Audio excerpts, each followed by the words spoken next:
আলেম ওলামাদেরকে দেশপ্রেম শিখাতে আসবেন না, আলেম ওলামাদেরকে দেশের প্রতি ভালোবাসা শিখাতে আসবেন না। আপনাদের সবার বেগমপাড়া বাড়ি আছে, আমরা জানি। আমাদের জীবনও এখানে, মরণও এখানে। মগের মোল্লুকের গল্প আমরা অনেক শুনেছি, কিন্তু মগের মোল্লুকের বাস্তব রূপ আমরা দেখি নেই। দুর্ভাগ্য আমাদের, আমরা এখন সেটা দেখছি। মুসলমানের জিহাদকে আপনার কাছে সন্ত্রাসী হিসাবে, সন্ত্রাসী কর্মকাণ্ড হিসাবে তারা দেখাচ্ছে। তারা যখন ক্রুসেড ঘোষণা করে তখন আপনার কাছে একটিবারের জন্য প্রশ্নটা উঠে না? এক শ্রেণীর মিডিয়া, আপনার টাকা দিয়ে যাদের পেপার পত্রিকাগুলো বাসায় নিয়ে যান, এই মিডিয়াগুলোর একটা বড় অংশ এই জঙ্গি নাটককে মঞ্চায়ন করার জন্য সবচেয়ে বেশি ভূমিকা রেখেছে। এখনো তারা সেই খেলা আবার শুরু করছে, এই গত সপ্তাহ থেকে আবার শুরু হয়েছে। শুধুমাত্র জঙ্গি দমনের নামে হাজার হাজার মানুষ দেশে, শত শত মানুষ দেশে খুন, গুম, নির্যাতন, জেল জুলুমের শিকার হয়েছে।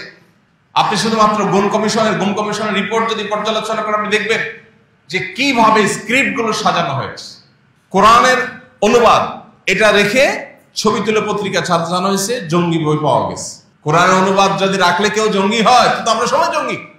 বিগত 5ই আগস্টের আগে মোবাইলে SMS পাঠানো হয়েছে যে চতুর্দিকে জঙ্গি হামলা হচ্ছে। জনগণের ন্যায্য অধিকার আদায়ের আন্দোলনকে কি বলা হয়েছে? জঙ্গি হামলা। এখান থেকে বোঝা যায় যে মূলত জঙ্গি এই শব্দটা, এটা হলো সকল প্রকার সত্যকে লুকাবার জন্য। আপনারা হলে আর্টিজান হামলার সময় দেখেছেন, তার সোশ্যাল মিডিয়াতে দেখা গেছে সে ডক্টর জাকির নায়েকের পেজে লাইক দিয়েছে, বাস এই অপরাধে পৃষ্ঠবি বন্ধ। জেহাদ ইসলামের একটা মহান ফরজ বিধান। এই জেহাদ, এটাকে আমরা ভুলে গেছি। জেহাদ মানে ঠুস ঠাস কাউকে মেরে দেওয়া নয়। জেহাদ মানে নিরীহ মানুষের উপরে বোমা হামলা করা নয়, যেটা পশ্চিমারা করছে। প্রকৃত জঙ্গিবাদে তো তারাই লিপ্ত।